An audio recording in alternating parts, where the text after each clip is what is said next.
Halo halo semuanya, sebelumnya Assalamualaikum warahmatullahi wabarakatuh. Apa kabar kalian semua? Semoga senantiasa sehat selalu dan dalam lindungan Allah Subhanahu wa taala. Perkenalkan, nama saya Agil Kiraatunisa dari IAIN Kediri, Program Studi Psikologi Islam semester 3, Fakultas Usuluddin dan Dakwah. Pada kesempatan kali ini, saya ingin menjelaskan sedikit materi tentang 5 tokoh filsafat. Yang pertama ada Thales, Anaximandros, Anaximenes, Parmenides, dan yang terakhir Heraklitus. Semuanya, yuk simak videonya. Yang pertama ada pemikiran dari Thales. Dengan pemikirannya, air sebagai prinsip dasar segala sesuatu. Thales juga dianggap sebagai perintis filsafat alam atau natural philosophy. Pemikiran Thales terutama didapatkan melalui tulisan Aristoteles tentang dirinya. Aristoteles mengatakan bahwa Thales adalah orang yang pertama kali memikirkan tentang asal mula terjadinya alam semesta. Air menjadi pangkal, pokok, dan dasar dari segala-galanya yang ada di alam semesta. Argumentasi Thales terhadap pandangan tersebut adalah bagaimana bahan makanan semua makhluk hidup mengandung air dan bagaimana semua makhluk hidup juga memerlukan air untuk hidup. Karena air adalah sumber kehidupan dan tanpa air makhluk hidup pasti akan mati. Selain itu, air adalah zat yang dapat berubah-ubah bentuk tanpa menjadi berkurang. Thales juga mengemukakan pandangan bahwa bumi terletak di atas air. Bumi dipandang sebagai bahan yang satu kali keluar dari laut dan kemudian terapung-apung di atasnya. Yang kedua yaitu filsuf Anaximandros. Dengan pemikirannya, alam semesta berasal dari apeiron. Anaximandros adalah seorang filsuf dari madhab Miletos dan merupakan murid dari Thales. Seperti Thales, dirinya dan Anaximenes tergolong sebagai filsuf-filsuf dari Miletos yang menjadi perintis filsafat barat. Anaximandros adalah filsuf pertama yang meninggalkan bukti tulisan berbentuk prosa. Akan tetapi, dari tulisan Anaximandros hanya satu fragmen yang masih tersimpan hingga kini. Anaximandros mengatakan bahwa prinsip dasar segala sesuatu adalah to apeiron. Apeiron berasal dari bahasa Yunani, a artinya tidak, dan eras artinya batas. Ia merupakan suatu prinsip abstrak yang menjadi prinsip dasar segala sesuatu. Ia bersifat ilahi, abadi, tak terubahkan, dan meliputi segala sesuatu.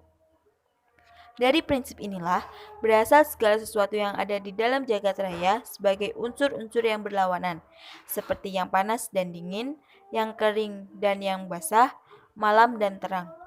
Kemudian, kepada prinsip ini juga pada semua akhirnya akan kembali. Selanjutnya, tokoh ketiga yaitu Anaximenes. Dengan pemikirannya, udara adalah prinsip dasar segala sesuatu. Anaximenes adalah seorang filsuf yang berasal dari kota Miletos sama seperti Thales dan Anaximandros. Salah satu kesulitan untuk menerima filsafat Anaximandros tentang tu apeiron yang metafisik adalah bagaimana menjelaskan hubungan saling mempengaruhi antara yang metafisik dengan yang fisik. Karena itulah, Anaximenes tidak lagi melihat sesuatu yang metafisik sebagai prinsip dasar segala sesuatu, melainkan kembali pada zat yang bersifat fisik, yakni udara. Udara merupakan zat yang terdapat di dalam semua hal, baik api, air, manusia, maupun segala sesuatu. Karena itu, Anaximenes berpendapat bahwa udara adalah prinsip dasar segala sesuatu. Udara adalah zat yang menyebabkan seluruh benda muncul, telah muncul, atau akan muncul sebagai bentuk lain. Perubahan-perubahan tersebut berproses dengan prinsip pemadatan dan pengenceran. Bila udara bertambah kepadatannya, maka muncullah berturut-turut angin, air, tanah, dan kemudian batu. Sebaliknya, bila udara mengalami pengenceran, maka yang timbul adalah api. Proses pemadatan dan pengenceran tersebut meliputi seluruh kejadian alam, sebagaimana air dapat berubah menjadi es dan uap, dan bagaimana seluruh substansi lain dibentuk dari kombinasi perubahan udara.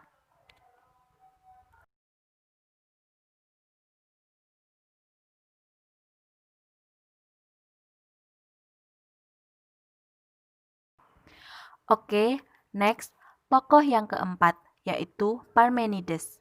Dengan pemikirannya, segala sesuatu yang ada tidak berubah. Parmenides adalah seorang filsuf dari madhab Elea. Pemikiran filsafatnya bertentangan dengan Heraklitus sebab ia berpendapat bahwa segala sesuatu yang ada tidak berubah.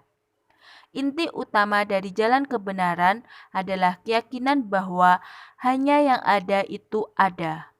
Parmenides tidak mendefinisikan apa yang dimaksud yang ada, namun menyebutkan sifat-sifatnya. Menurut Parmenides, yang ada itu bersifat meliputi segala sesuatu, tidak bergerak, tidak berubah, dan tidak terhancurkan. Selain itu, yang ada itu juga tidak tergoyahkan dan tidak dapat disangkal. Menurut Parmenides, yang ada adalah kebenaran yang tidak mungkin disangkal. Bila ada yang menyangkalnya, maka ia akan jatuh pada kontradiksi. Sekarang, yang terakhir atau yang kelima yaitu Heraklitus. Dengan pemikiran segala sesuatu selalu berubah.